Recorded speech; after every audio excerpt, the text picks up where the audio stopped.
What's going on, New York Yankees fans? Welcome back to another video. If you guys have not already, like, comment, and subscribe. Turn on that notification button so you are instantly notified when a live stream pops video drops. Appreciate y'all. Channel reminders once again.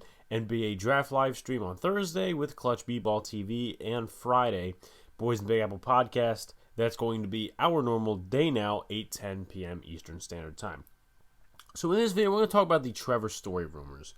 And as you guys know, like the Giants content, I'm not going to go out there and scratch for content. You know, I know the trade deadline's coming up, but when it directly involves the Yankees, the Giants, in terms of rumors, like if somebody requests a trade or something, I'll directly make a video about that. I'm not going to be, oh, Chandler Jones, well, you know, he's requesting a trade. Should the Giants get him? I'm not going to do that, because what does Chandler Jones absolutely have to do with the Giants, other than the fact that Joe Judge was a coach in New England around the same time Chandler Jones was there, and Logan Ryan was his teammate on the defense. So that would be my reasoning for making a video like that. But, you know, some of the other rumors, Deshaun Watson, Aaron Rodgers, no, I'm not making those types of videos. I'm not making that type of content, especially for the fact that training camp has already started. So John Heyman reported of MLB Network, he reported that Trevor Story, obviously, once again, trade market, trade deadline, that the Rockies are eventually going to move him, and the Yankees made an offer. However, it was not that impressive. And basically that Cashman and the front office were ready to deal Rule 5 draft eligible prospects, which doesn't make a lot of sense. And here are his stats on the season. I'm going to upload them right now, or actually tell you right now, I should say. This season, 321 at-bats, 45 runs, 77 hits, 12 home runs, 46 ribbies, 17 stolen bases, 240 batting average, and then an on-base percentage of 312. The last 7 games, he's hitting 179 with 1 home run and 4 RBIs, 12 strikeouts, 5 hits, and 28 at-bats. In the last 15, 58 at-bats, 10 hits, 2 home runs, 7 RBIs, 172 batting average with 21 Ks. The last 30 games, 117 ABs with 28 hits, 7 home runs, 22 ribbies, 33 Ks, and 239 batting average. Total on the season, I already mentioned. And here's what I'm going to say about that. There's a lot of points that I'm going to make within this short video, or at least short for my standards at least. Is it worth it? Is the biggest point there? I'm going to say no. His stats looks like, you know, I'm going to say stats. I'm not watching baseball film on these guys. You know, I'm not a Rockies fan. I'm not a scout. But he looks like he strikes out a lot, especially within the last 30, you know. And the Yankees really don't need another guy like that. And everybody's endorsing, oh, Trevor Story, oh, Joey Gallo. Those guys strike out a lot. And the analytic bugs will tell you, especially somebody on Twitter, oh, well, that doesn't make any sense. You know, that's a stupid phrase to say, oh, he strikes out a lot. Well, you know what? It's very relevant to baseball, because that means you need to adjust your hitting. That means you're doing something wrong and you're missing the ball. That's to you analytic geeks out there that said strikeouts don't matter. Anyway, my point is it worth it? I'm going to say, for right now, just to top it off, no, because there's a lot of factors that go into it, as I mentioned before. The Yankees need more pieces than Trevor Story.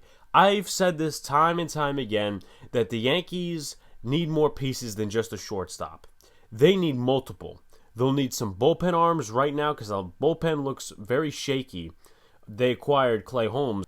Obviously, I did a video on that, so go check that out. They need maybe another starting pitcher. They need a left fielder. They might need a center fielder. And listen, we all love Greg Allen. We all love Estevan Florial. But as of right now, they're not going to help us get into the playoffs, you know. Those are not going to be the key pieces that help us go into the playoffs. 2019 was a luck strike, okay? That was just next man up, and it was working. This is 2 years past that. We are not going off of that anymore. Please. So Yankees need more pieces. And once again, as I said earlier, I'm repeating myself multiple times in this video. One is not going to cut it. And you're going to need to give up prospects. And if you're actually going in for Trevor Story, you need to be giving up prospects, not Rule 5 draft eligible prospects. Not those guys. Because those are the guys like Chris Gittins, Trey Ombrigi, those guys. Not, if you're not going to give up guys like Oswaldo Peraza, for example, or Ezekiel Duran, or some of those other guys, if you're not going to give up those guys in a blockbuster trade for a guy who multiple teams are making offers for, and you're going to give up guys like Rule 5, eligible prospects, you're just doing this half-assed then. And once again, I said at the beginning of the video, or at least some point in this video, that I'm not necessarily a fan of trading for Story. I think the Yankees should sell at the deadline. They're not going to listen to me because, once again, I'm a fan, and that would make too much sense. But at this point, why are you going in half-assed? Multiple teams are looking for a shortstop. Multiple teams are looking for Trevor Story. This isn't just the Yankees. Oh, the Yankees, they're the only team interested. No, nobody has ever said that. Multiple teams are interested. And the Rockies, well, they're probably in a position next to the Pirates right now where they're looking to sell, and get prospects. But they're not that stupid enough to go out there and say, okay, we're going to take the Rule 5 draft prospects from the Yankees. No, I think they're a little bit smarter than that. So we can't be going in here with these half-ass offers. We can't. The process is just bad. We want to talk about giving up 2 prospects for a relief pitcher that really hasn't done much in the major leagues, not for somebody else, and then you half-ass a freaking offer for Trevor Story, a freaking shortstop that everybody's looking at. Come on, Brian Cashman. Come on, front office. We're not bluffing people here. People know that we're trying to bluff them, and you're trying to make them look stupid, but then you look stupid because the team that has less talent is saying, okay, you're stupid because you don't think that we know that these guys aren't worth shit. That's what I have to say about that. And another thing as well, Gleyber Torres. This is one of the topics that is going to mean much more than this year. If we get Trevor Story, it is ultimately meaning that the New York Yankees are giving up on Gleyber Torres. I don't see any of this, move him to second, this and the other thing, because Rougned Odor plays second. When Voit comes back, he's playing first. And for right now, even if Voit's still in the IL for the rest of the year, whenever, LeMahieu's going to be playing first. You got Wade as the backup second baseman, infielder overall.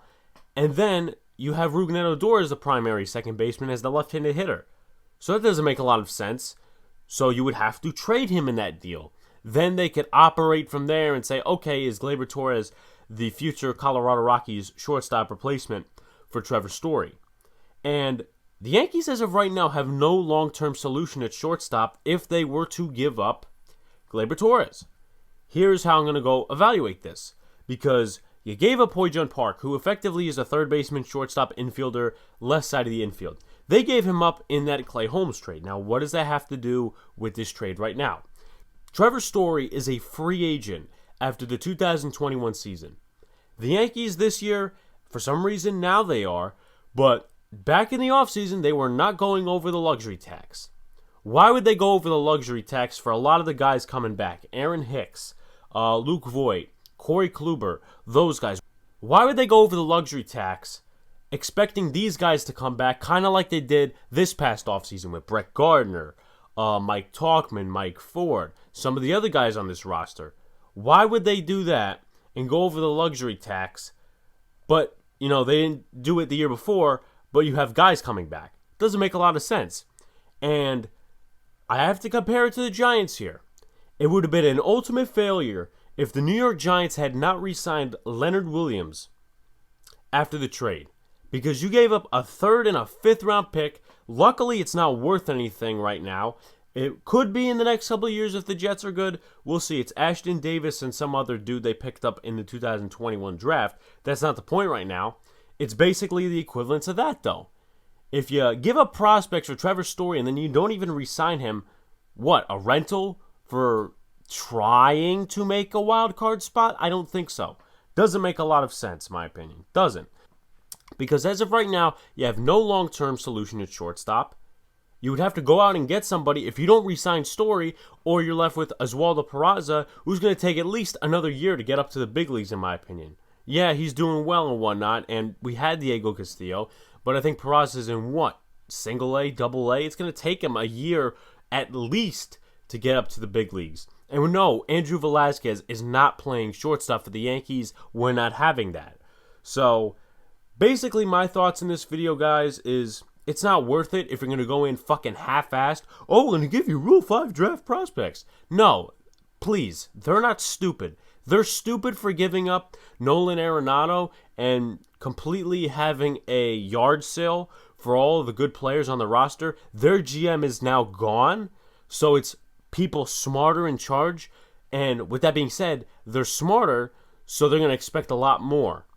And plus, it's a fire sale, so they're looking for some top prospects in the Yankee system if they're giving away easily one of the, if not best player on the roster. So my point is this: don't go in half-assed if you're going to try to trade for Trevor Story, because a lot of teams are looking at him and he is the best player, if not one of the best on the Rockies. You need a long-term plan at shortstop, so once you trade for him, if you do, you need to lock him in for the next couple of years, or it's a failed trade. And you need to keep an eye on Gleyber Torres. You know, you can't be saying, oh, we'll move him to second base. No, that doesn't work. You have to trade him. You have to trade him. It's going to be a part of that deal no matter what. And if it isn't, I'm going to rip the hair out of my head, the hair that I do have, see.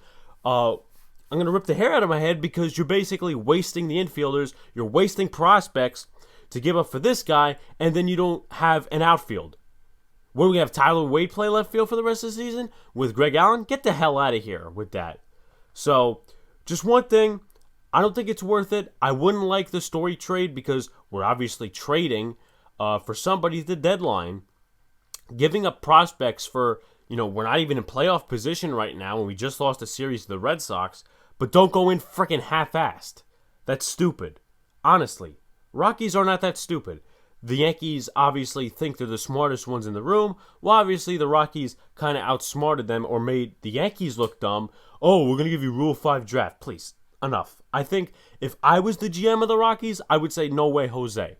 And that's the way they're doing it right now. They're probably going to expect a lot more out of the Yankees deal than just some Rule 5 guys. With that being said, guys, if you haven't already, like, comment, subscribe, turn on that notification button so you get notified when a live stream pops, video drops. Appreciate y'all. More Yankees and Giants content coming out through a lot of this time this summer.